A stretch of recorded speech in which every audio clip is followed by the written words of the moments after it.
Hello and welcome to the Undeniable Expert LinkedIn Positioning Masterclass. My name is Freddie and today I want to take you through the LinkedIn Positioning Masterclass that will transform how you position yourself on LinkedIn. Now, if there's two things I want you to take away from this masterclass, it's that being yourself is far, far more important than you probably have ever thought about. And I don't mean speaking about other things whilst trying to be yourself or trying to act a bit like yourself or, wearing clothes that maybe you would like more than other clothes. I'm not talking about these sort of meaningless things. I'm talking about actually being yourself. You see, in a world where we've got AI, information becomes very cheap. People have to choose where they want their information to come from. And this is your biggest opportunity. And it will be for the next 5, 10, even 30 years. If you listen to what Gary Vee is saying, he is saying that this is the thing to be looking for over the next 30 years, which is positioning yourself as you, being the person that everyone needs to see. It's no coincidence that in my content, I talk about how I wear a $15 Dwight Schrute style Casio calculator watch over a Rolex that everyone I'm around seems to be wearing. I talk about how much I love dogs, how much I love old Porsches, and I want to live in the south of France one day. There's no coincidence that I do that. It's because I need people to know exactly who I am, what my values are, and what I would like to do, what I'm striving for. Then I can talk about my results, what I've done in my past, where I've come from and what I'm doing now. But in terms of someone actually liking me, it has to come from within. And that's what I really, really want to teach you or help you uncover over the next 60 to 90 minutes. Because the second thing that I really want you to take away is how important packaging is. So we'll get into this, but as an overarching takeaway, you have to be yourself. We know that, and we're going to talk about that throughout this session. But packaging that up in a certain way is where you win. And you have to package it up platform by platform, and then overarching, you have to package yourself up in a way that makes sense, right? If I literally just sat here and started talking about something completely random, it would resonate with a few, but it wouldn't make sense with where I'm actually trying to go. So I guess the combination there is be yourself as authentically as possible, and then use the stories that you have in your past to show your expertise rather than just showing your expertise, which is what everyone wants to do. And that comes from a place of overconfidence or underconfidence. If you're overconfident, you probably just want to talk about your stories. If you're underconfident, you just want to talk about education. You just want to educate people. We want a happy medium. We want to be right in the middle, where we've got that perfect level of confidence to share but not overshare, and understand that not everyone cares about who we are, and also not a lack of confidence where we just feel like we can only educate, because if we do that, it's boring. Why would anyone listen to what we're saying if there's no reason behind it? Because anyone can be an expert in anything these days. So let's jump into it. In this masterclass, you will discover how to find your new ocean. So we're going to discover how to position yourself on LinkedIn where competition becomes completely irrelevant. Now, I don't mean here that it's a little bit irrelevant or the competition might be a bit easier for you. I want to put you in a place where people can't compete with you. If someone's looking for whatever it is that you do, they only see you. They're not looking at other people. That's the ocean we're looking for. We're going to talk about the positioning shift. So hopefully you will master the exact positioning transformation that makes you undeniable to ideal clients. Now we've had over 300 people through our recognized academy, which is our 90-day accelerator with a further 9 months of support. And this is the exact shift that we've given them in the first 30 days. And we're going to go through it together today. We also have quite a big number of people on our $4,000 to $6,000 a month done for you service. And we've done exactly the same with them. And you're getting this all on a $200 masterclass. So my biggest bit of advice to you right now is to make sure you're taking notes. I'm going to stop the video at certain points. And I'm going to ask you to actually action some stuff. Because I understand that you've given money, you've invested money in this, and that's incredible. It means you've taken action. But most people will watch this or they'll skip forward. They're not actually going to implement. And I understand that the money is one thing, but investing your time is another thing. And so if I can get you to actually spend some time making these changes and putting things in place and actually thinking without AI, this is where you're going to stand out and you're going to get the maximum value from our next, however long it's going to be together. The fourth thing we're going to go over is we're going to talk about breaking free from your niche, or your niche if you're American, to understand why your current niche is keeping you invisible and how to break free. We're all told, and I'm sure whether you've got a huge business doing millions of dollars or pounds a year, or you're just starting out, I'm sure someone has said at some point you need to niche down, whether it's in your business or in your content platforms. And I'm going to talk you through why this might be the thing that's keeping you stuck. And then finally, the 3 expert pathways you can go down. So it's the 3 positioning pathways that only top experts know and use. These are the things that are going to really help you take the next step forward and stand out. So as long as you are an expert with opinions and leadership, this works, no matter what industry you're in. And so let me talk you through why I think I can teach you and help you with this stuff. A bit of background about me. My name is Freddie. I'm the founder of Recognized. I went through the normal path. Both my parents are police officers in the UK.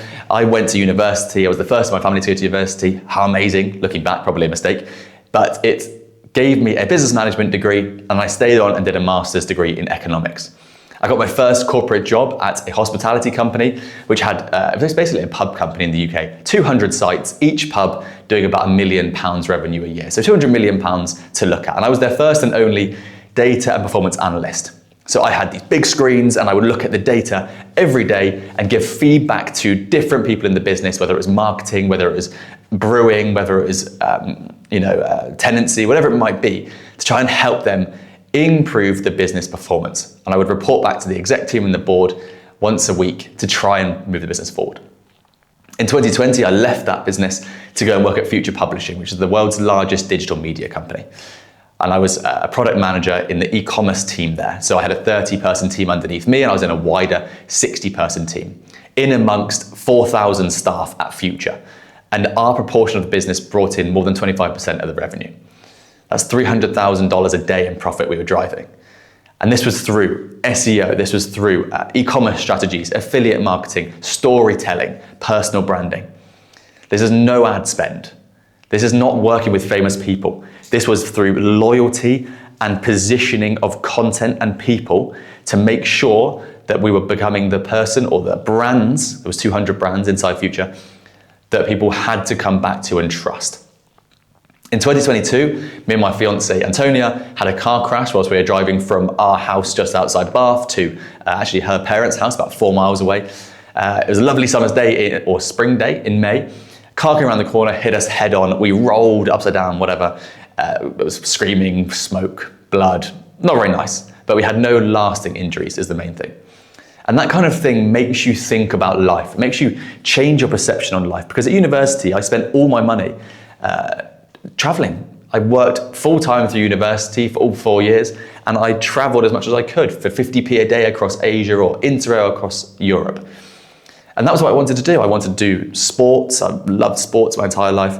I wanted to travel, and I wanted to have a cool job and work in property. I wanted to renovate properties. Antonia's an interior designer. I wanted to do something interesting around property and renovation. But you forget that when you're on your journey of corporate ladder. Maybe you felt the same. And so after having the car crash, we had some time off work to really get over it. And we decided to quit our jobs, sell our house, and move 4,000 miles around the world to start our own business. And when we started that business, it's a lot harder to actually do it than it was to say it at the time. I'm sure you felt the same. And so I started documenting my journey on LinkedIn. I had the experience. I worked in massive businesses. By the age of 27, I was leading a team of 30, doing $300,000 a day in profit. I was working with Amazon, Oracle, Amex, all these guys. But no one cared. No one cares if you haven't got the right positioning. And so I started to document my life in terms of business opportunities, people I was meeting on LinkedIn. And with less than 2,000 followers, I was able to turn that into a very real business. I was able to turn those opportunities into revenue. People wanted to know how I was driving revenue, how I would help them with their business. Within 3 or 4 months, in December 2022, I was able to launch a podcast with just a very cheap version of a lapel mic that I've got on today, a $30 one versus the one that I'm wearing right now. I launched it with some friends around a kitchen table, and it went to #1 in 9 countries. And since then, I've interviewed over 130 millionaires and 1 billionaire, All of the information is obviously on our podcast on YouTube and on Spotify, Apple, but of course, they've also given us other bits of information that we've then given to our clients. Because having that kind of network of people worth more than $3 billion, getting into the room and having my book endorsed by Chris Do, shows and evidences a level of skill, which is cool, but you still wouldn't work with us unless you knew our actual values. You know, me and the team, we're so big on storytelling. And so what I'm trying to do here is build out a picture for you of my own positioning, who I am, why I'm doing what I'm doing, and what I love. Because if you don't know that, it becomes very hard for you to actually create any emotion. And so hopefully over the next, number of slides, we're going to talk through and break down why we do this and how it works. So let me stop going on about myself and let's crack on. The first part of this is the brutal truth about LinkedIn today. I'm sure you know LinkedIn as an incredible B2B platform that's blown up in the last 2 or 3, maybe even 4 or 5 years, has certainly doubled its user base. And your expertise mean nothing without the positioning on there. You could be the most knowledgeable person in your field with 20 years of experience, dozens of success stories, real transformative results. But without solid positioning, you just look like the same as everyone. There's so much noise these days. You become invisible. The more you post, the less engagement, the less viewability you actually achieve. And so there's 2 types of experts on LinkedIn. Most experts use the same titles as everyone else. I'm a coach, I'm a consultant, I'm an expert, and I really do hate the word expert because you can't earn the word expert. So you've got to be very, very careful with how you use it. They talk about what they do instead of the transformation they deliver. It's the same with their stories. They talk about I, when actually people only engage when it's about them. They try to appeal to everyone and end up appealing to no one. They copy positioning from successful people in their field and they forget the nuances. I know so many people that have tried to copy someone like Ali Abdaal, Russell Brunson, Alex Hormozi, and frankly it doesn't work because you don't understand the small nuances that they have in their story that you simply don't have. It's not as simple as words on a piece of paper or a screen. And these experts also compete on features and they end up competing on price, which is, as we all know, the worst place to be. Because if someone's looking at spending $1,000, $2,000, $10,000 with you, and they're able to commoditize that and put you exactly against another person, you're gonna have to drop your price or add bonuses, which is not what we wanna be. Undeniable experts, they're completely different. They own a unique category or create a new one entirely. They position themselves around the outcomes clients desperately want. They get hyper-specific about who and the problem they are solving. We'll go into this later about niching, but understanding the real bleeding neck problem that someone's suffering from, rather than just something that they're not sure about, is massive. And also making sure you're giving them something that they want before you give them something that they need. They also have a unique methodology that is theirs and positioned so clearly that they repel wrong fit clients naturally.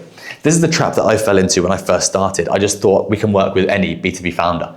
And in reality, yes, you can, but it becomes very, very difficult because all your wording becomes too vague. And as we know, as soon as you become vague, you start to repel people.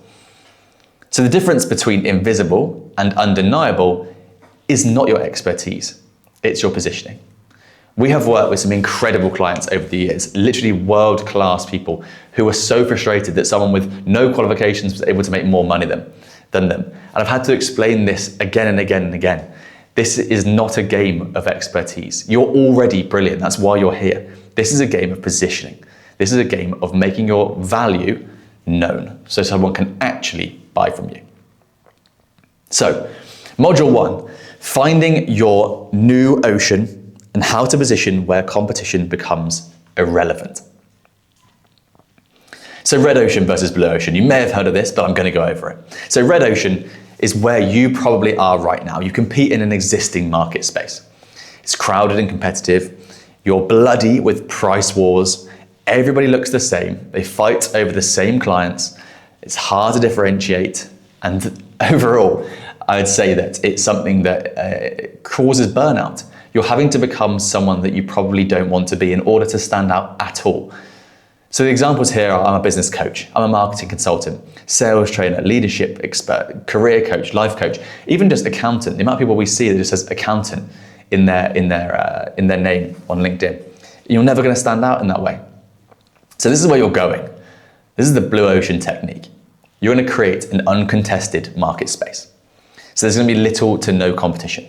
You will be the category on your own. You'll be able to charge premium pricing. Clients will seek you out. There will be clear differentiation. And some of the examples here would be like the LinkedIn positioning expert for invisible experts, or the scale without burnout architect for 7-figure founders. But we'll go into a lot more around this because this is just the ocean that you're in. You need to have a lot of thinking, a lot of depth of thought around, even within there, what makes you different. If I was sat here right now, and I'll keep going on about this, with a Rolex on, would you think differently of me? Perhaps. Maybe you would think that I make way more money. But in my experience, people think you make less money and you're having to show it off. This is something that I talk to all of our clients about, the Casio mentality. You know, if you think about watches, and maybe you're into watches, maybe you're not. When you have no money, you wear a Casio.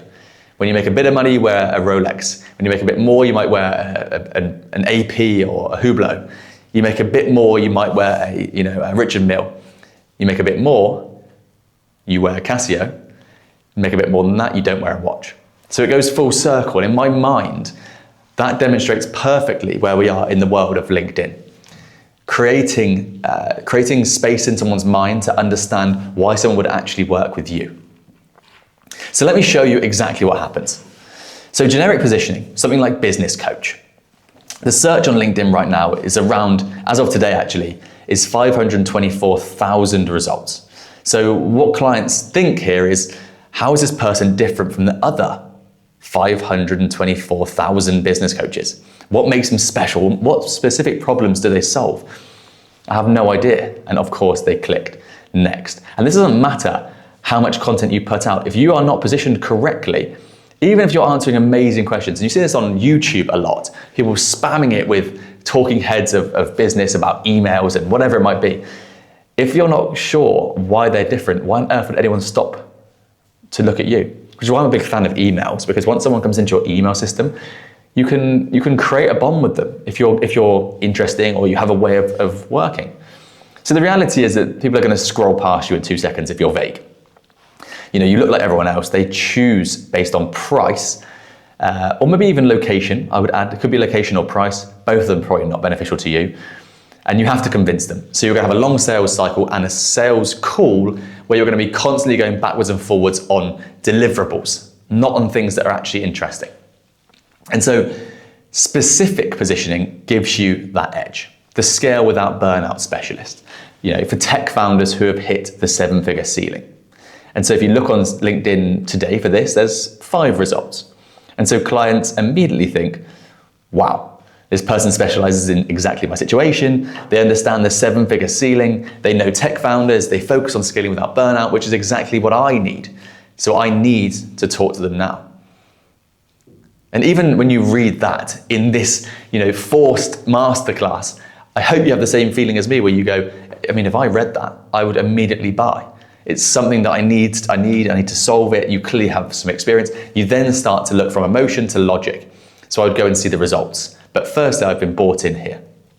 And the reality is, they stop scrolling for you. You're clearly different. They reach out to you. They're pre-sold before the first call. You've got a very short sales cycle, and they're probably, interestingly, going to have an increased LTV or lifetime value to you, customer lifetime value. Because if they're happy with you and you do give a good result, which I hope you do, they're so bought in, they're going to need the next step up with you. They're bought into you. So specificity creates clarity. Clarity creates clients, and clients create revenue. We want to avoid confusion. So as soon as we start trying to go into specific positioning, it's very easy for you to start confusing people, becoming fluffy. If you've ever heard fluffy in marketing, it's when you read something and you're like, cool, it sounds good, but I don't know what you're doing anymore. It's really, really difficult to understand where you're actually going with this. So that's why we have to be careful with specific positioning. So here are 3 ways to find your blue ocean.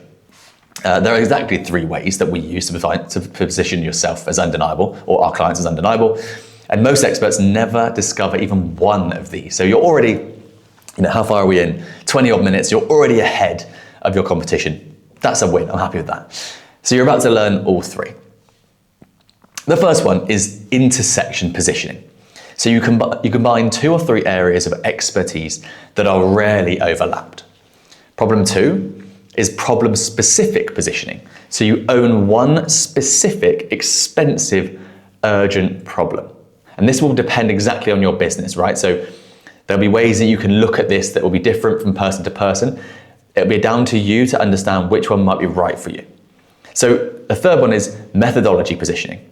You need to create a unique named framework that only you own. This works really well for consultants because in the consulting space, say you're in sustainability, there has to be a unique way that you look at something because ultimately there's probably only 20 things you can solve in sustainability. You have to look at yours in a different way and hopefully give a different result. So it's a different way of looking at something. These can all work for you, just depends which one you think resonates best with your current clients or your audience. Just want to make sure I wasn't missing anything on that one. Okay. So let me go into a bit more detail here. This is pathway 1. So intersection positioning. We're going to combine 2 or 3 areas that rarely overlap. So the concept here is that we take skills or knowledge areas that are valuable individually, but become exponentially more powerful and rare when combined. So you're not creating something new, you're standing at the intersection of existing expertise in a way nobody else is. So think of it as a Venn diagram. Most people stay in one circle. You position at the overlap where few others exist. This is also where borrowed trust can come in, which is like my biggest methodology. It's the whole thing that I love, partnerships with other people, borrowing from established audiences, but also in this concept, borrowing from different skill areas or combining skill areas creates borrowed trust with you in the middle. And so in this example, we've got like creative strategy, domain innovation, industry expertise, applied solutions, technical skills, design engineering, and then right in the middle is you. So an example would be financial planning, which is common, psychology, which is common, entrepreneurs, specific market. So the money mindset architect for 6-figure founders. And this works because there's plenty of financial planners, plenty of therapists, but someone who combines both specifically for entrepreneurs is rare and valuable. This also is a good point to say, on our team, we have a lady called Celine. I hope she doesn't leave now because I put her in my masterclass.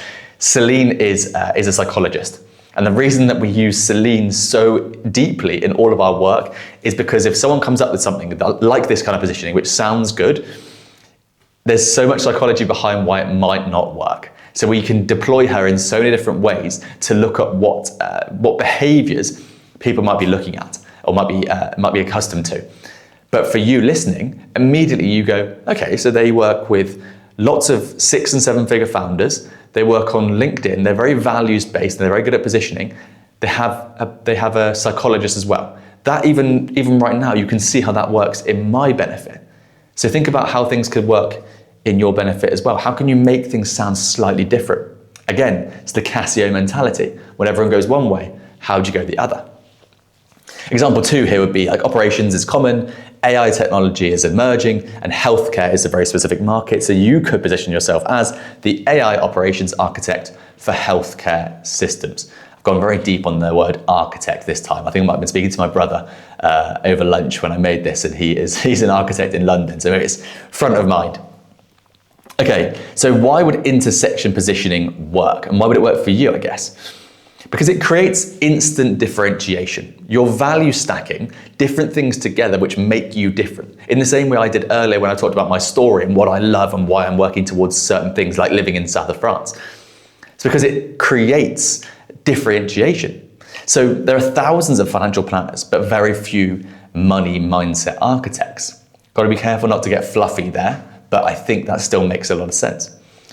It shows a really deep understanding. It shows people that you know exactly what you're talking about, and you probably go to another level of where people get stuck. Again, another example of us, we have a confidence coach we work with in the Recognized Academy, because a lot of founders, maybe you're one of them, get to this point where they're like, I want to do positioning, I want to do LinkedIn, I want to take my business to the next level. And they start to get stuck with accountability. We can hold them accountable. Their posts are doing well. They just start to lose a bit of confidence because their friends and family might be talking about them. They're seeing them online. And maybe they put a post from LinkedIn into their Instagram and they get nervous. So we have Camilla, who's a confidence coach. Again, I hope that we keep working with her. Maybe we won't. But she can talk to people in our group calls about what confidence is, how we can remain confident, because consistency and clarity are the keys. Again, an example of what makes us different. How can you do exactly the same? Intersection positioning attracts ideal clients. So people with complex problems need someone who understands multiple dimensions. There's a lot of value in someone who understands a couple of things. You know, if for example, you love dogs like me, and you want a dog trainer to teach your dog. I'll use my dog as an example. So I've got a dog, he's called Olsen. He's a 5-year-old Fox Red Labrador. He's here with us in Dubai, but we're moving back to Europe very soon. And he doesn't need training, but let's, for sake of the argument, say he needs training. If there was a trainer that could come out to our house and work with us once a month, who also understood how to ship dogs from country to country and sort the visas and the passports out, that gives a separate or multiple dimension that gives them a benefit. If they also then have, you know, another one extra dimension that we also resonate with, it makes them an absolute no-brainer to us. We're never even going to ask the price. Weird example. Olsen will not thank me for that one. And of course, it justifies premium pricing. Intersection positioning justifies premium pricing, as I've just explained there. The intersection is more valuable than the individual parts. That then gives you a chance to build emotion on a deeper level. As soon as someone comes in and they're like, oh, I do this, I like that, I saw this, you can then start to build a deeper bond, and people cannot buy from someone else once that begins to happen. So examples of powerful intersections: SEO plus conversion copywriting plus SaaS equals SaaS content strategist. Data analytics plus customer psychology plus e-commerce equals conversion intelligence specialist. Or project management plus change management plus M&A, so merger and acquisition, equals integration success architect. Perfect. Okay, so the second way that you can differentiate yourself or position yourself is problem specific. So you need to own one expensive, urgent problem. So the concept here would be that instead of positioning around what you do, i.e. coaching, consulting, or training, you position yourself around one problem you solve better than anyone else. So the problem needs to be specific, expensive, and urgent enough that people will pay premium prices to solve it. This is because people don't buy coaching, they buy solutions to problems that keep them up until 3 a.m. and cost them more money every single day. Let me give an example for us. So over the last 3 years, like I said, we've worked with a lot of people on LinkedIn. Now, if you're watching this, you want LinkedIn. You need solid positioning, which is why I'm so glad you're watching this masterclass.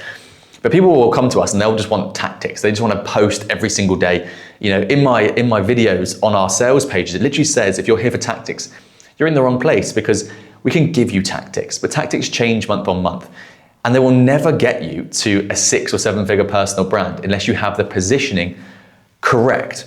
And so that, I guess, makes sense, because we are specific in terms of, there's marketing, there's social media marketing, there's then LinkedIn marketing, and then within that, there's the positioning problem, which works across everything. But if I marketed that first and said I can help you with positioning, people go, oh, I don't need that. I need help with LinkedIn specifically. So it's, for B2B founders, one expensive and urgent problem. Many people that we work with on our done for you services, you know, making a change on LinkedIn is worth $50,000 to $100,000 in the first 30 days. People on our mentorships that are spending, you know, right now it's the early bird offer is still available, I believe, $5,500 for a year. You sign one high ticket client for $10,000, that's a 2 times ROI. So that is an expensive problem we can solve very quickly. So how can you do exactly the same in what you do? How can you articulate your value? And so example 1 would be HR. The generic way of saying it would be, I'm a HR consultant helping companies with people strategy. That is so incredibly vague. There's no clear outcome. It could be anyone that they're trying to work with. That's not keeping me up at 3 a.m. I'm not a HR consultant at 3 a.m. thinking, I need a people strategy. I'm thinking,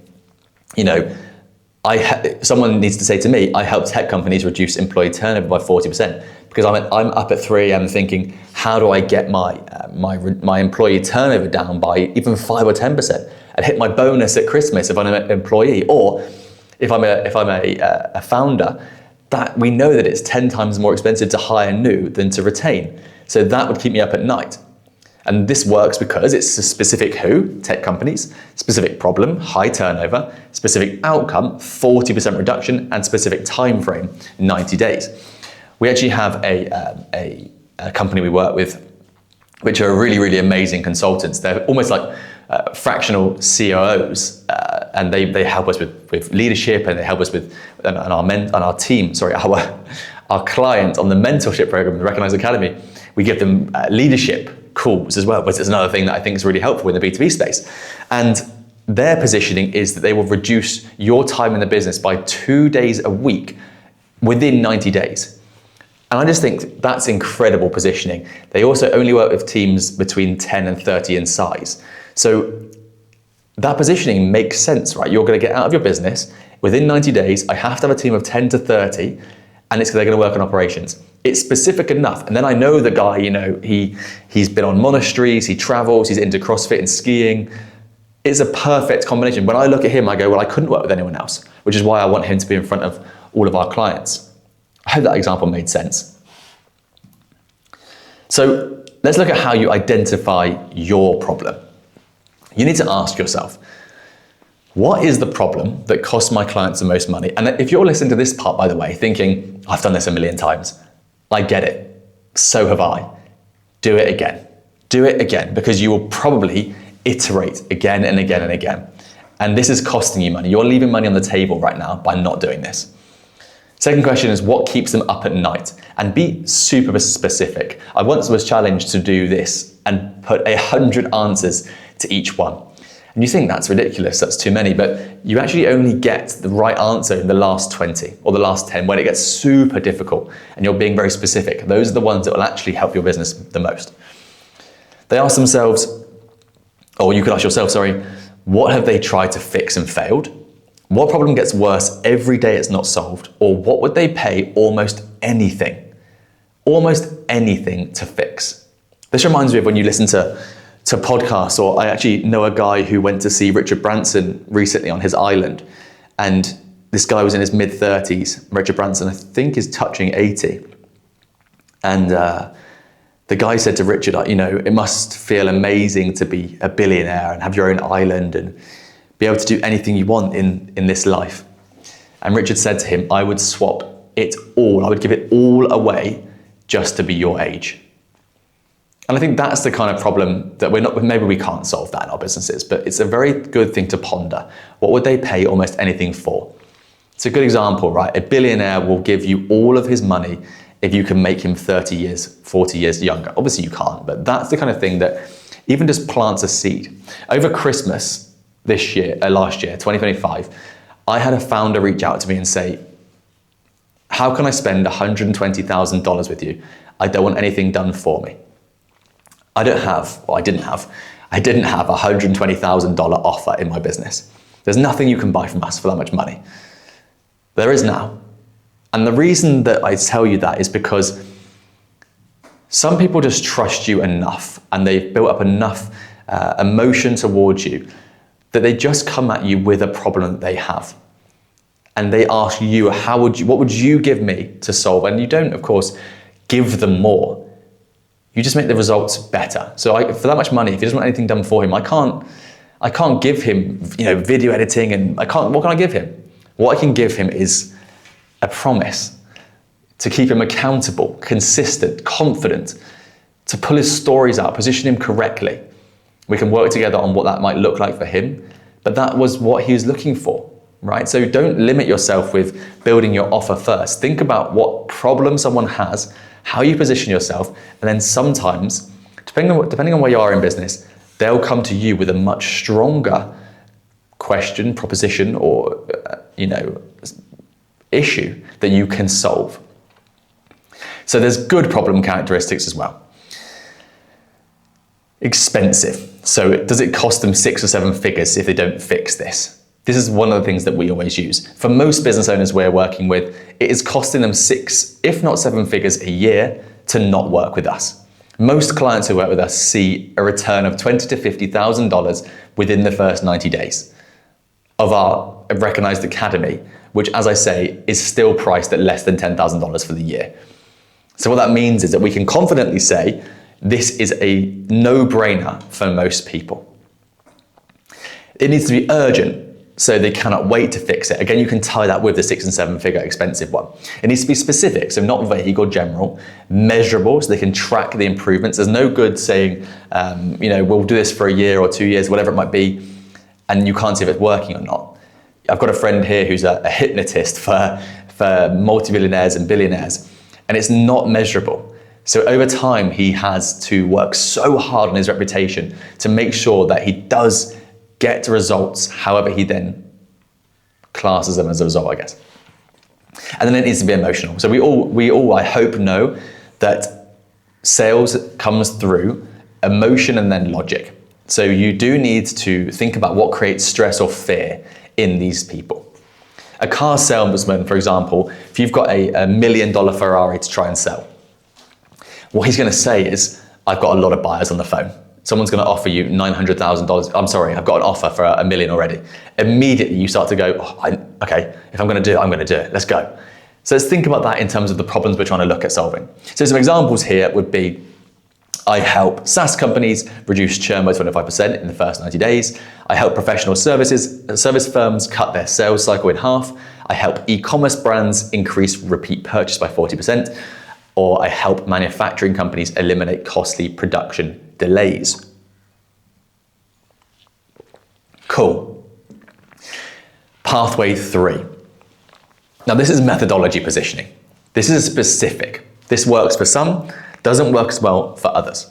So the concept here is to package your approach into a proprietary system with a memorable name. This isn't about inventing something completely new. It's about codifying your unique way of solving a problem into a framework that others cannot copy without referencing you. So one of the things that we have is a case study. I wrote a 64-page case study of exactly how we grew our business. You may have even had it. It was a long time in the making. It took me years to obviously learn, and then a couple of months to actually write. Literally, it could be the length of a book. It's huge. And on every page, at the bottom in the footnote, I've got a little note that says something like, feel free to share this, but please don't pretend you wrote it. Because I know people will do that. I know people will take something that's very cheaply priced and they will try and copy it. If they reference you, that's absolutely fine. That's my point. They need to come back to you.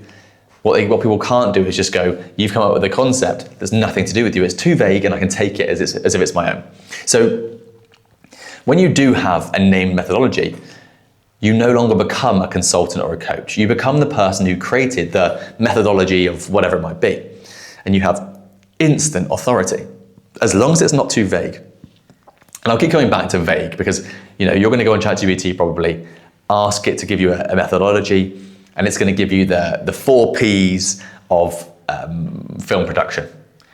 And you're going to blend into everyone else. It has to be slightly different from that, which is why we use stuff like the undeniable expert, the recognized academy, borrow trust, the Casio mentality. Very important to have things that we can stand behind. And so there's some examples here.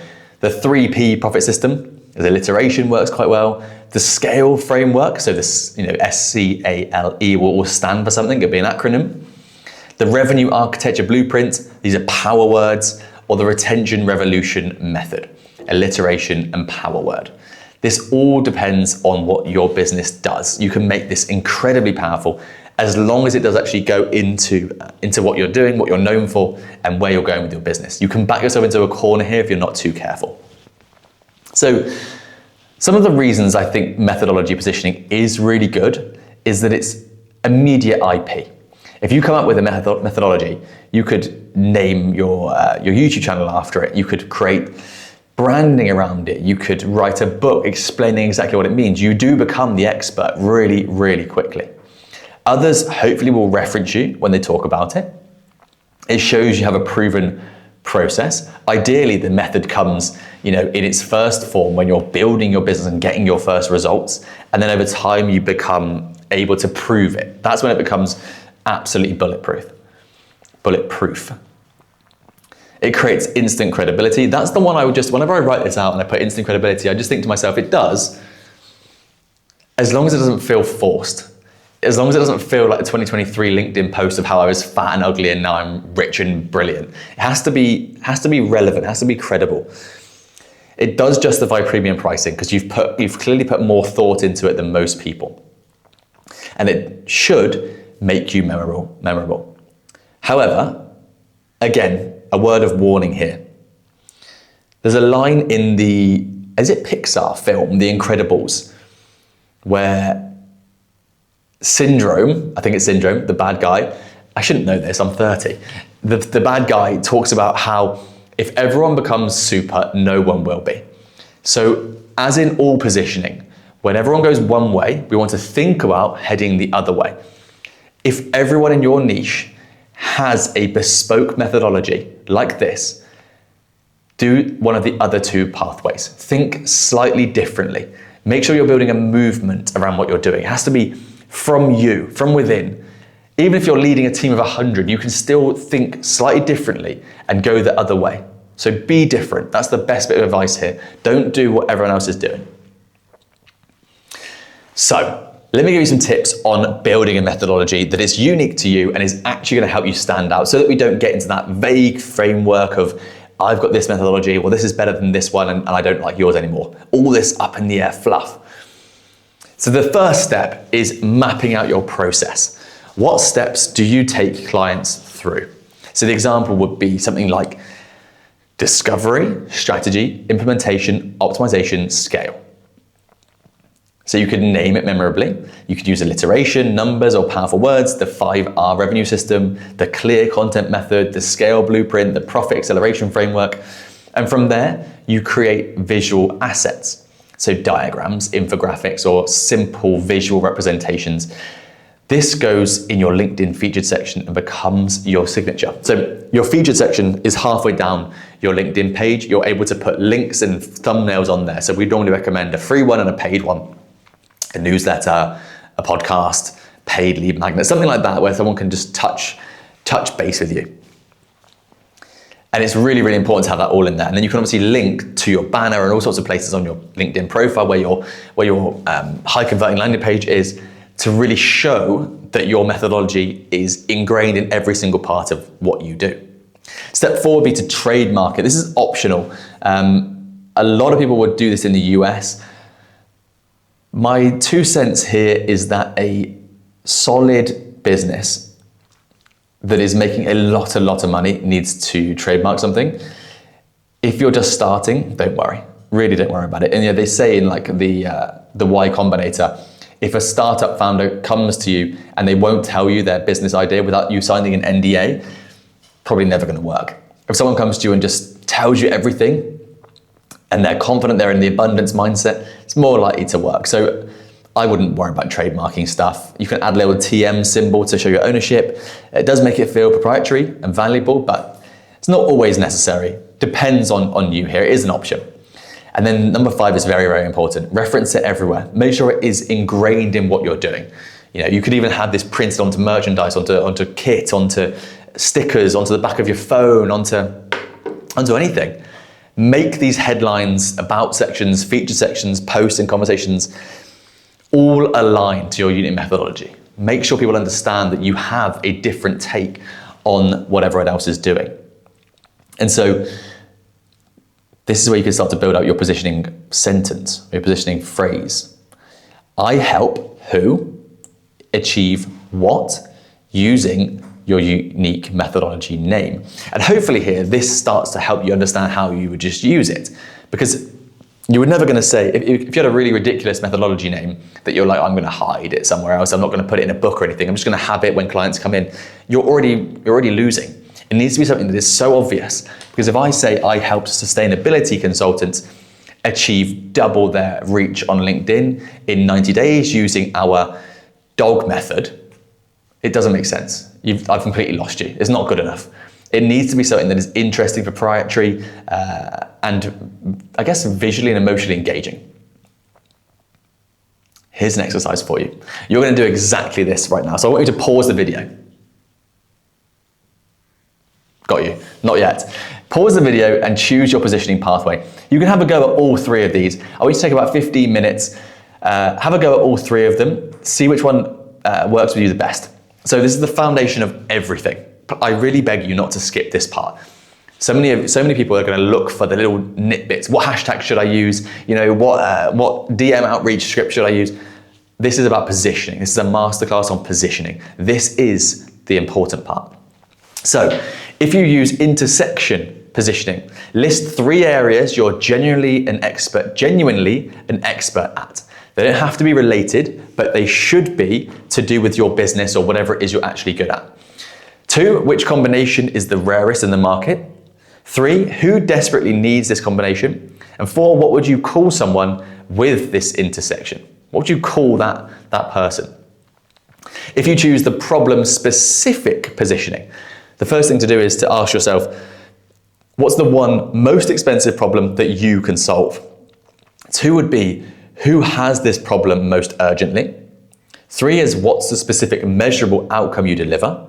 And 4, what's the time frame you can deliver it in?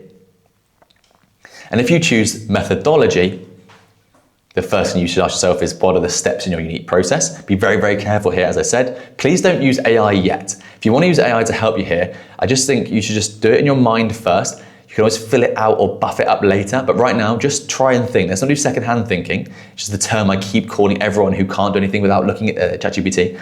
Think first, use secondhand thinking later. Number 2 is, what makes your approach different from others? Number 3 is, what name captures your method memorably? And 4, how would you visualize it? And I would implore you to write this out as well. So write it, like handwrite it. Don't type it. And these are all little things that you're going to realize are benefiting you. If you can write something out and really think for the next 15 minutes, it's going to position you, it's going to give you a positioning foundation that is already better than most people on LinkedIn, let alone in your space. So pause the video now and let's go through this together. Okay, you're back. You're back. I hope you had a good 15 minutes. I hope you did do the 15 minutes as well. But if you didn't, you can do it later. I just think it was the best thing to do it just then. But let's go, let's move forward. Module 2, breaking free from your niche. So why niching wrong keeps you completely invisible. You've got the pictures of the chains there, which is exactly how you can feel if you're niched in the wrong place. The niche trap everyone falls into. So, as I said earlier, I'm sure you've been told to niche down, be specific. You know, you're missing out on your ideal clients by being too vague. But here's what they didn't tell you. There is a wrong way to niche down, and it's by who or by industry. So you do something like, I help dentists with marketing, I help lawyers with business development, I help restaurants with operations. Because what that does is it limits your market to one tiny industry. It's hard to pivot if the industry struggles, and you're still competing with generalists. Because what's happening is, if I just say I'm a marketing company, I can work with anyone. Well, if someone specializes in dentists, does that actually help? Is that better? Or does that mean that you only know about dentists? And I can help you with dentistry, but also I can help someone selling gardening, which means that haven't I got a broader understanding of marketing in general and the ongoing trends? Maybe. And you also become commoditized within that niche. So of course, if there's lots of people then who talk about helping dentists with marketing, it's just a price war. So I think it used to work, this kind of niching, but right now there's a better way, a much, much better way that we've discovered over the last 3 years with 300 plus clients. The right way to niche is by what? So the problem, and how, the method. So you would say, I help service businesses scale past £2 million using the revenue architecture blueprint. Or I reduce employee turnover by 40% using the retention revolution framework. Or I help companies eliminate costly production delays using the flow optimization system, or the FOS system. So why this works is because Across multiple industries, people are looking for specific problems to be solved. And they're looking at how you're going to solve them. You're telling them up front. You're not limited to one market. The problem is universal, and the method is unique to you. Think about getting someone on a sales call who's talking and they're interested in your specific method. They can't look anywhere else. They've got blinkers on just for you.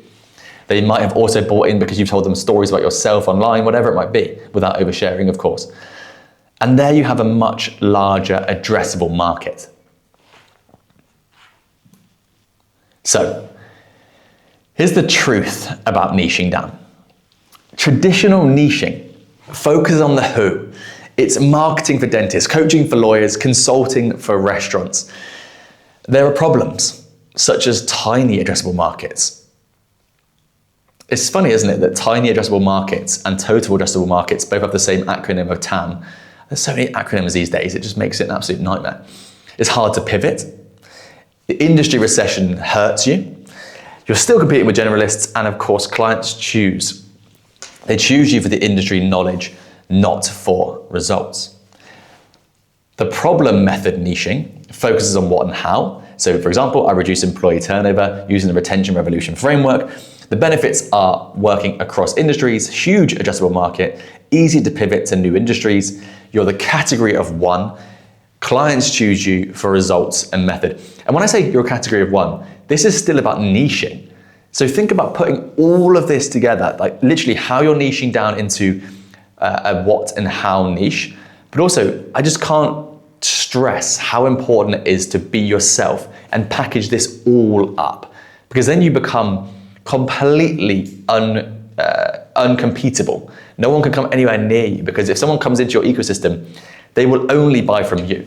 They don't care about the person that also reduces employee turnover using the retention revolution framework, who also might live in the UK, so you're side by side, everything, who's also a female, just like you, side by side, but likes cats and you like dogs.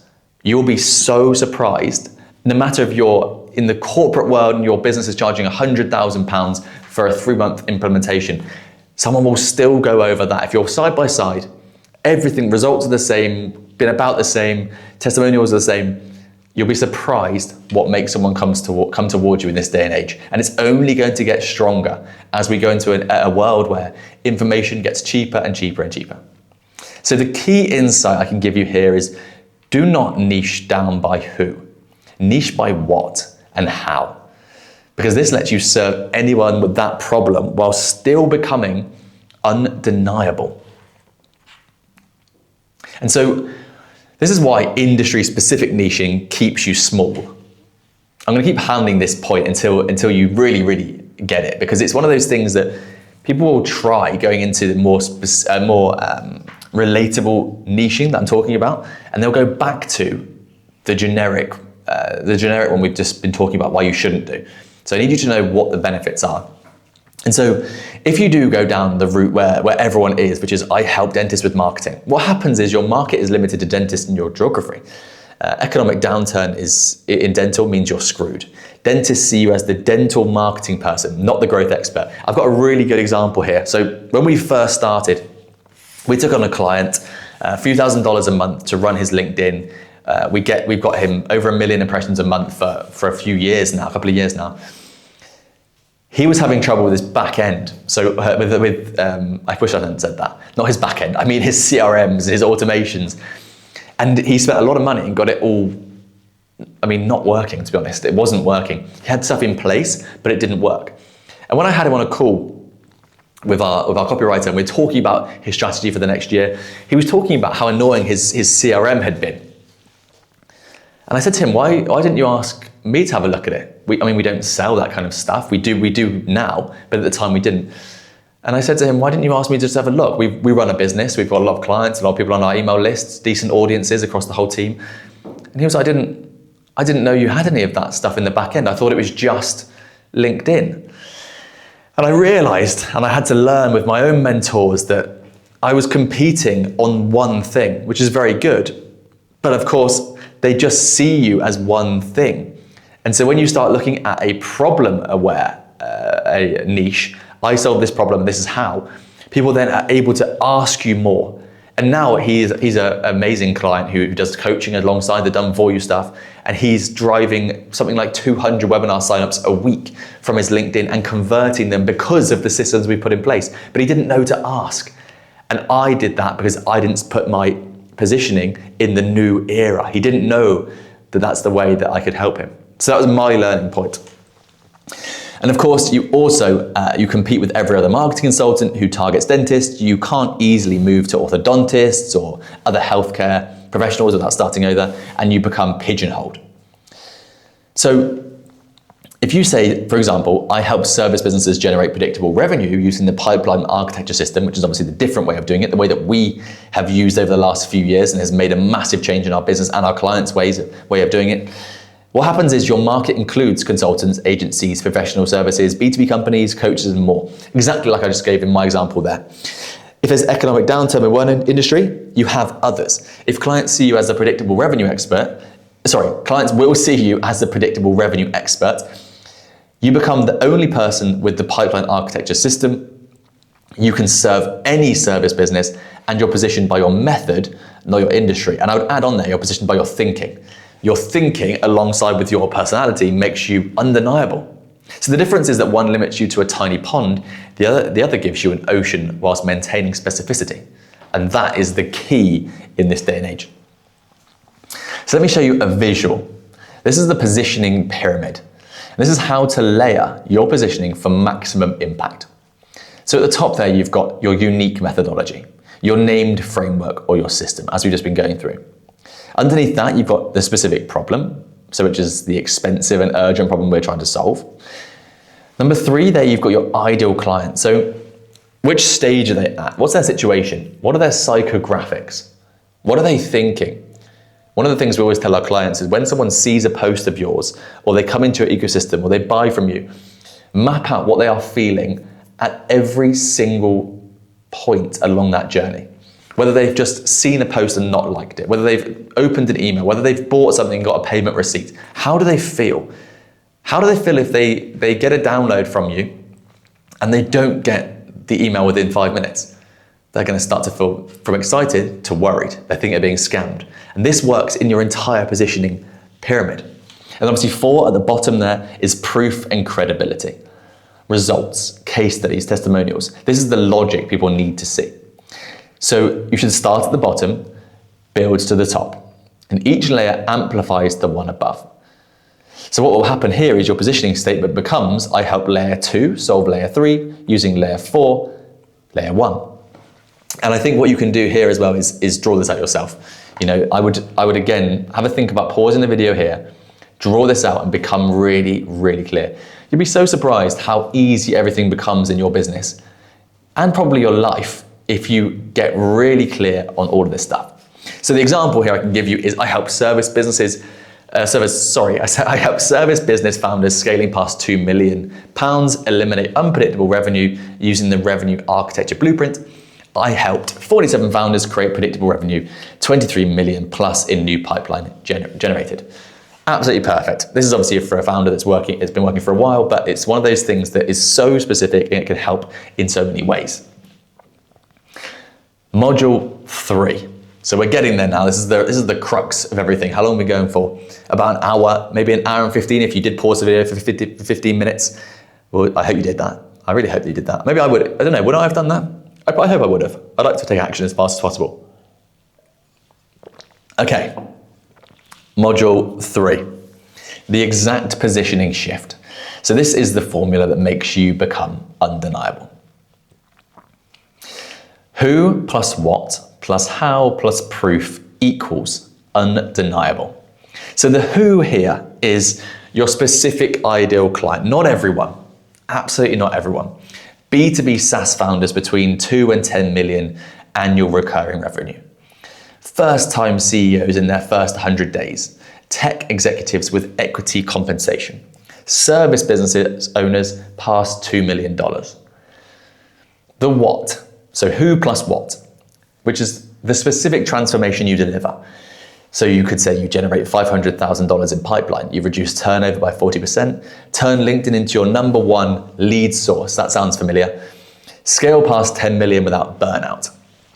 And then you've got the how. So the who plus what plus how, your unique methodology or approach, using the content to pipeline system, the revolution framework, the undeniable expert method, the scale architecture blueprint, plus proof, results, case studies, credibility markers. There's a reason that I keep telling you we've worked with 300 plus founders, because that's proof, right? We have video testimonials, written testimonials from all of them. That shows proof, and this all goes together to become undeniable. So you could say you've helped 47 clients generate 23 million in pipeline, 89% of clients still enroll after 2 years, managed 200 million in exits, featured in Forbes, Entrepreneur, etc. Those are all really cool things. You know, spoken to this many people, have a network of this, whatever it might be. Because you think, if you've got all 4 of these things and then you start talking about the things you actually like, you show a bit of your lifestyle, all these things become really, really valuable. Think about it in terms of podcasts. You've got a lot of podcasts out there right now. Things like people like Diary of a CEO, Stephen Bartlett, Chris Williamson, Joe Rogan. These are massive podcasts. Joe Rogan is the biggest by far. And the reason he's the biggest by far is because he speaks about whatever he wants to speak about. He's got no agenda around, well, you know, make your own mind up. I don't think he has any agenda around trying to push anything other than maybe some of his political views. But the point is, he speaks about hunting, archery, MMA, space, aliens, and tech. He loves that stuff.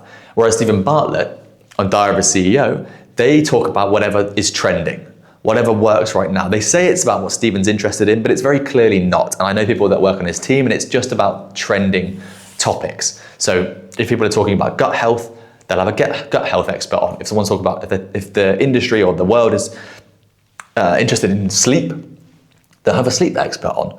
And so I guess my point here is it has never been more valuable to talk about what you're interested in and to resonate with what you're interested in. I think that makes sense. I hope that makes sense. It's more powerful than you think. Let's think about some real positioning transformations. So these actually are really, really clear here to hopefully help you see what a transformation could look like. So Sarah, marketing consultant. Before Completely Invisible, she was a marketing consultant helping businesses grow through digital marketing. I have no idea what that means. There's no differentiation. She's competing on price. People are going to be charging, a little bit less than her and getting all of her clients. After, she becomes undeniable. I help B2B SaaS companies add $500,000 ARR in 6 months using the content to pipeline system without a sales team. SaaS founders who want content marketing that drives pipeline know exactly who she is for. Example 2, Marcus, who's an executive coach. He used to say, executive coach helping leaders reach their potential, which made him invisible. He's vague, unmemorable. Again, that's marketing fluff, and every coach says it. After, when he becomes undeniable, he is the transition architect. I help first-time CEOs make their first 100 days legendary. 47 executive coached, 89% still enroll after 2 years. He's so clear. First-time CEOs facing scary transition immediately see him as the expert. And example 3, Jennifer, who's a financial advisor. She used to say, financial advisor helping clients build wealth, which is generic. Could be any of 100,000 financial advisors. You're only going to look at her portfolio before you buy from her to see how good she is.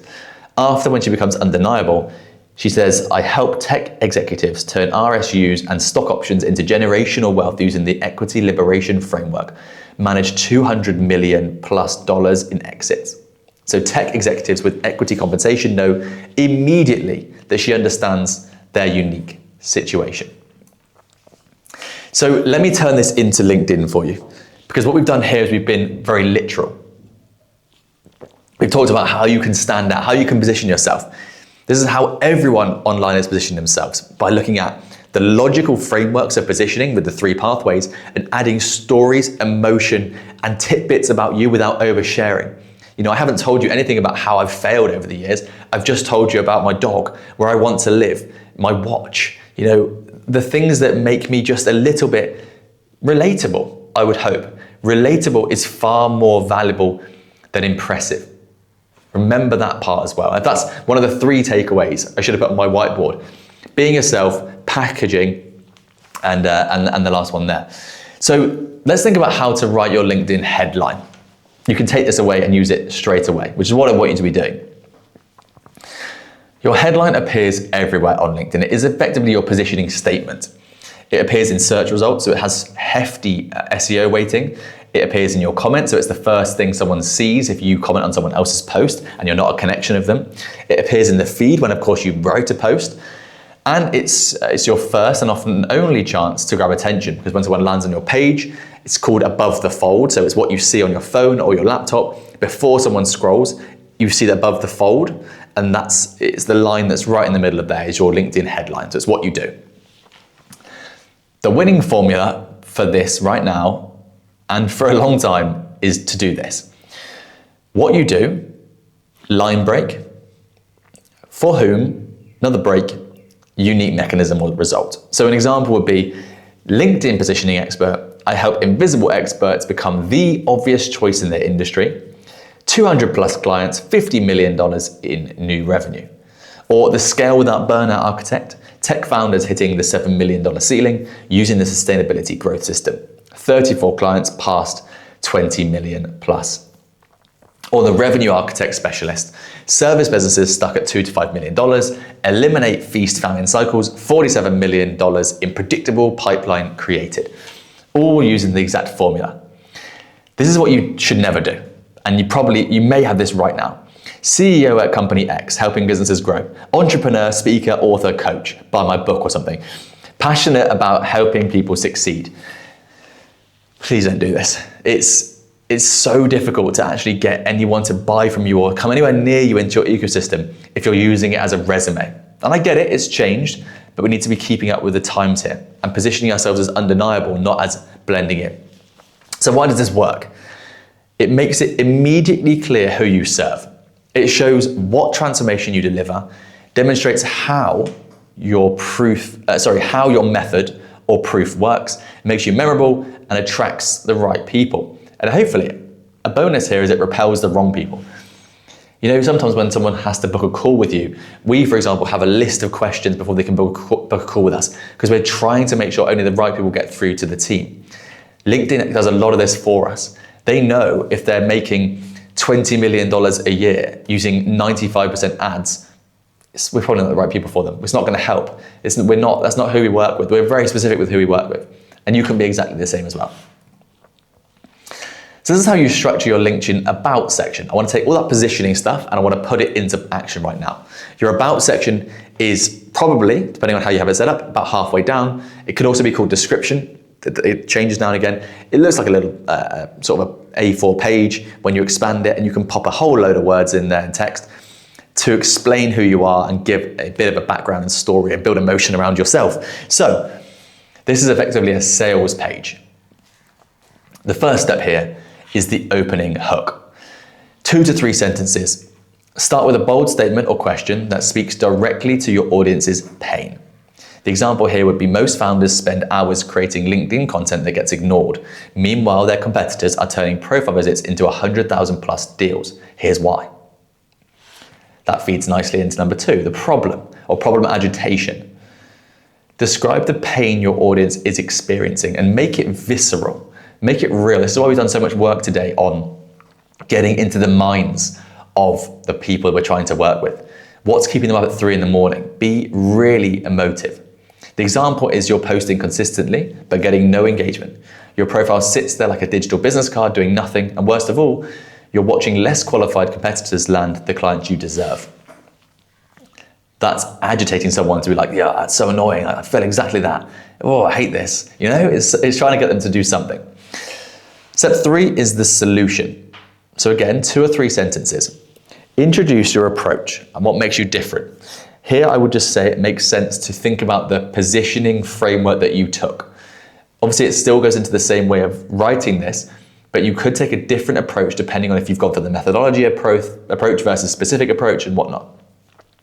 So introduce your approach and what makes it different. The example here could be, I help founders build LinkedIn profiles that convert and positioning strategies that create demand.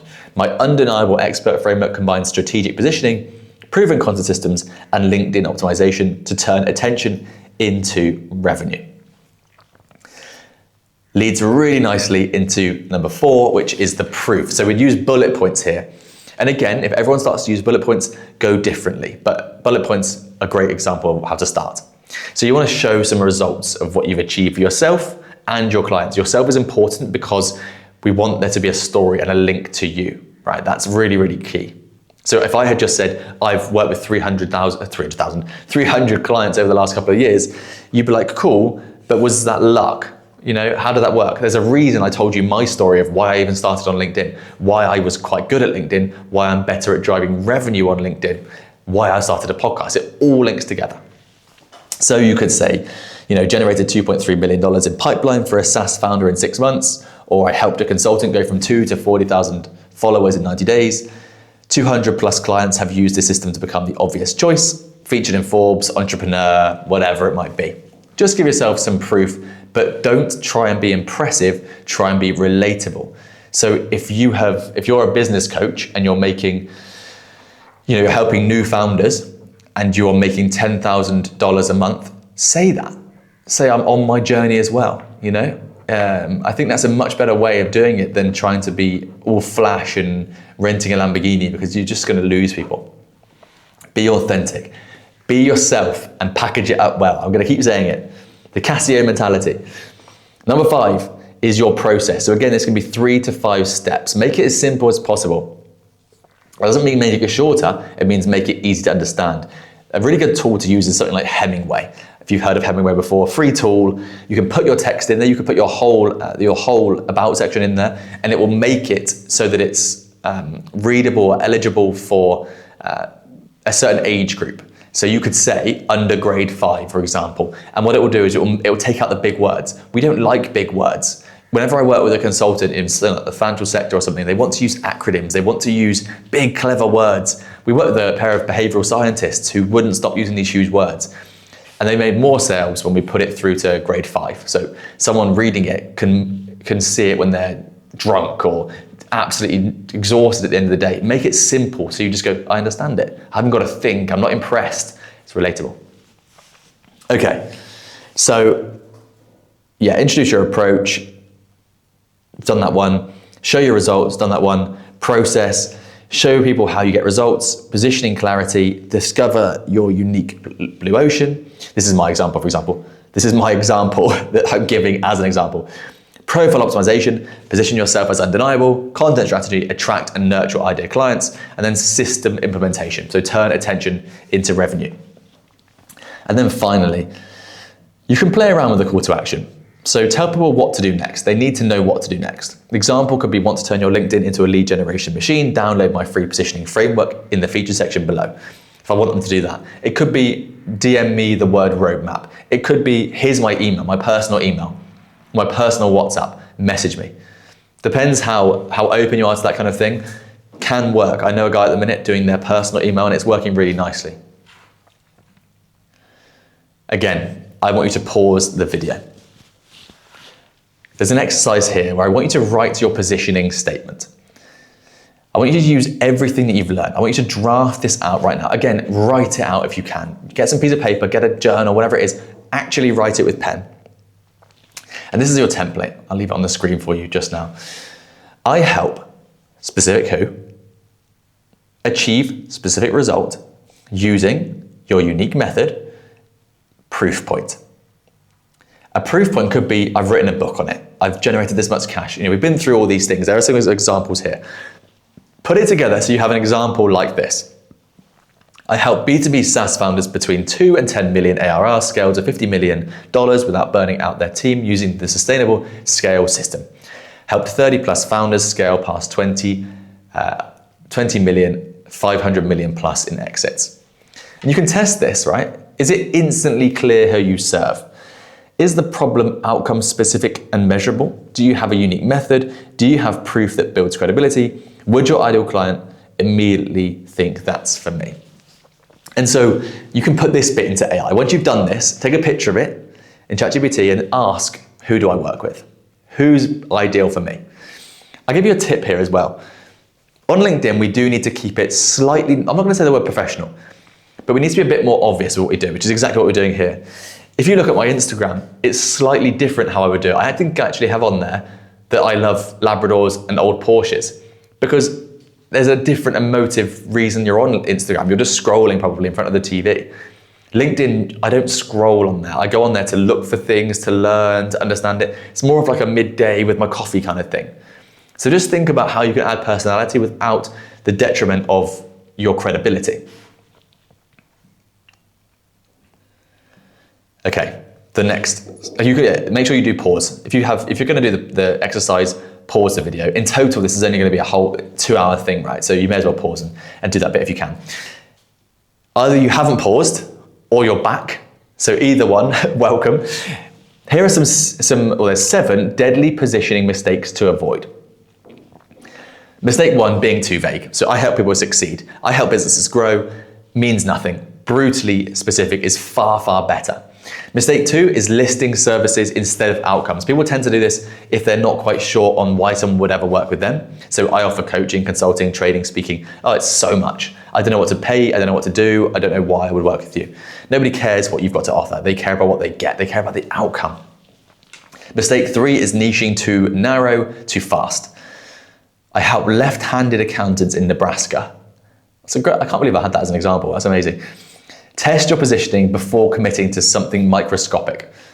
Number 4 is copying other people's positioning. This is a really, really poor one, because what will happen here is you'll be behind someone. So if you're copying, like I said earlier, you don't know the nuances they're using, but also if they change, do you change? Because they've moved on. Does that mean you should move on? You don't know because you're second. You're a copycat. So seeing someone successful and copying their exact positioning is a no-go. Your positioning must be authentically you and your unique strengths. Mistake number 5, changing your positioning every week. Testing new positioning every few days. You need to give it 90 days, 12 weeks, 3 months. Consistency builds recognition. When we work together with people on the Recognize Academy, we break it down first 30 days, second 30 days, which gets you to 60. Obviously at the end, we get you to 90 days. You will see results by 90 days. So even if the positioning is wrong, you will see results and then you can iterate from it. If you change every week, 2 weeks, or even month, you will not see results. You can change your positioning, but it will work once you put this framework together over a little bit of time, and then you can improve iteratively. Don't make massive changes. Number 6, positioning around features, not outcomes. So for example, I use AI and data analytics too. No one cares. What results does that create? We want to know what the result is. That's the first thing all of us care about. And then mistake 7, trying to appeal to everyone. So I help anyone who wants to grow. And I'm sure you wouldn't say that, but people do say things. We see this quite often. I help businesses. I help scale businesses. The problem with that is that you think anyone will come to you. What it actually means is no one can come to you. You know, so be really specific. A good example of this is we worked with someone who was in the cosmetic space. She did makeup. Yeah, she did makeup. She did permanent makeup actually. And what actually happened was that she thought she was specific by saying, I help, or I implement permanent makeup for people, I think it said. Now she could work with men and women, of course, but what actually happened was people didn't know what to come to her for. They were only coming based on price. There's not really testimonials, there's before and afters. But what she needed to do was just change it to the specific person. And by changing it to a specific person, I think she went with women between the ages of 35 and 45. People either side were more attracted. They were like, oh, why can't you work with me? Not in a negative way, they just wanted to know. And so her revenue went up. So it's not necessarily a bad thing to be specific, because people either side of that niche will come to you. Just don't be vague. So when you speak to everyone, you speak to no one. That's the point we're trying to make. That's perfect. Here's what I would like you to do in the next 48 hours. Just gonna make sure there's nothing on that page. Yeah. So in the next 48 hours, I want you to complete these actions before your momentum fades. Hopefully you're still with me now. We've been going for a while, but this is all valuable. This what we're talking about now has the ability to make you 6 figures in the next 12 months if you implement this stuff. So in the next 48 hours, you are going to, and I want you to say that, I am going to. I'm listening. Great. Finalize your positioning statement using the who, plus what, plus how, plus proof formula.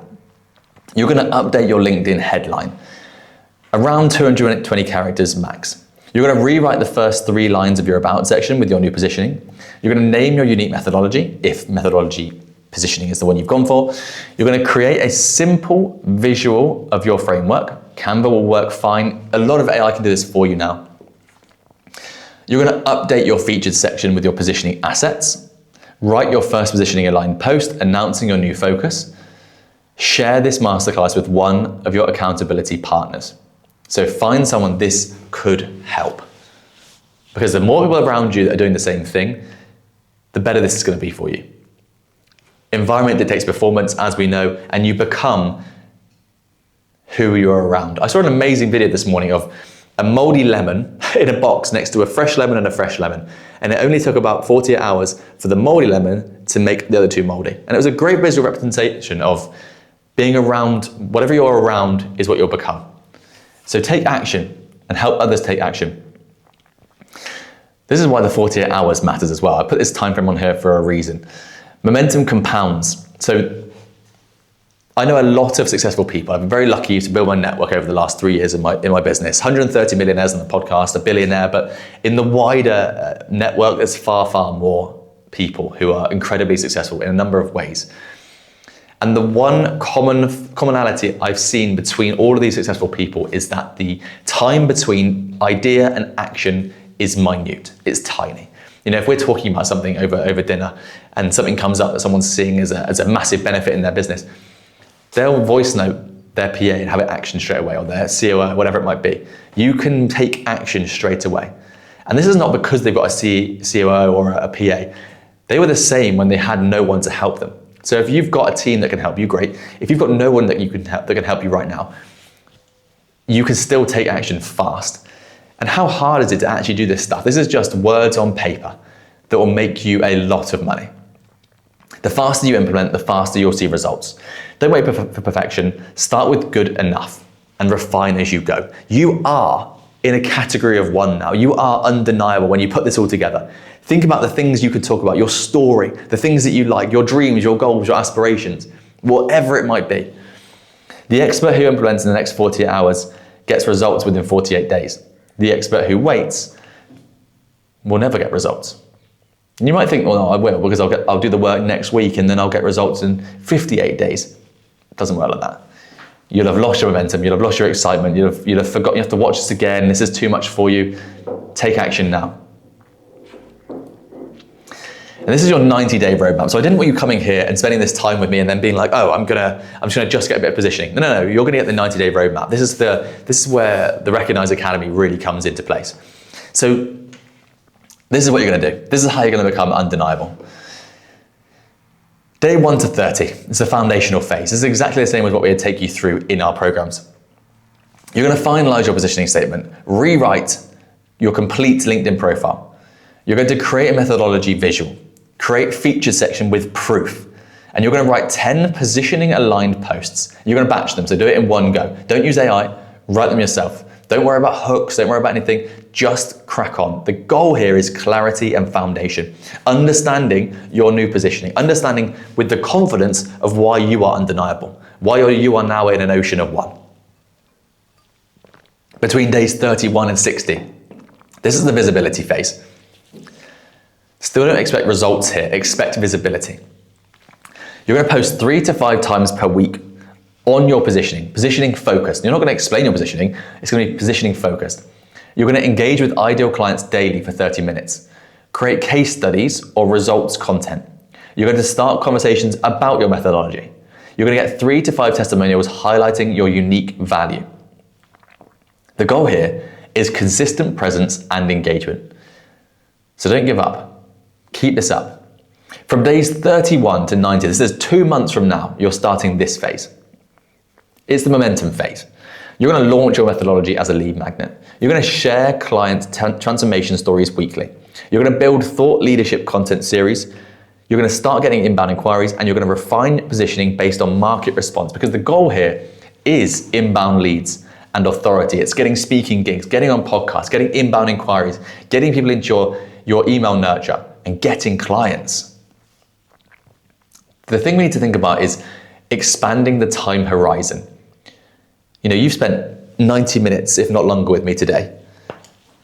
Maybe you think you're going to get results in the next 3 or 4 days. It's very, very unlikely, but that's good.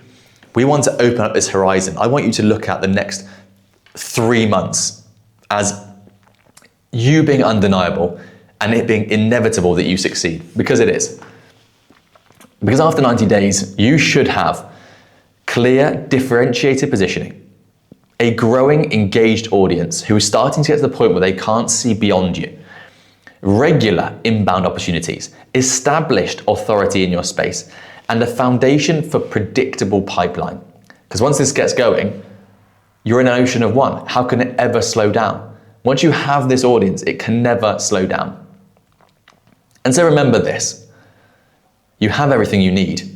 The frameworks, the formulas, the examples, the exercises, but it's now time to take action. Because the truth is, your expertise are valuable, but your positioning makes them visible. Clarity beats clever every time. You can find your blue ocean and own it. Consistency compounds, and being specific does not limit you, it liberates you. So your challenge, again, is update your LinkedIn profile in the next 48 hours and post your new positioning. The world needs your unique experience, but they need to understand why you're different first. That's what positioning does. And I thank you for spending time with me today. Go and become undeniable. Your next step, if you want to, is to join the Recognized Academy. We can implement this all with you over the next 90 days. We have a week-by-week module where we teach you exactly what to do. We review your content. We work with you, my head of AI, head of copywriting. We all work with you. We have confidence coaches, leadership coaches, storytelling coaches, sales and marketing coaches. The point is that we already know that you are probably already undeniable. We know you can be seen as undeniable. And we want to support you on that journey.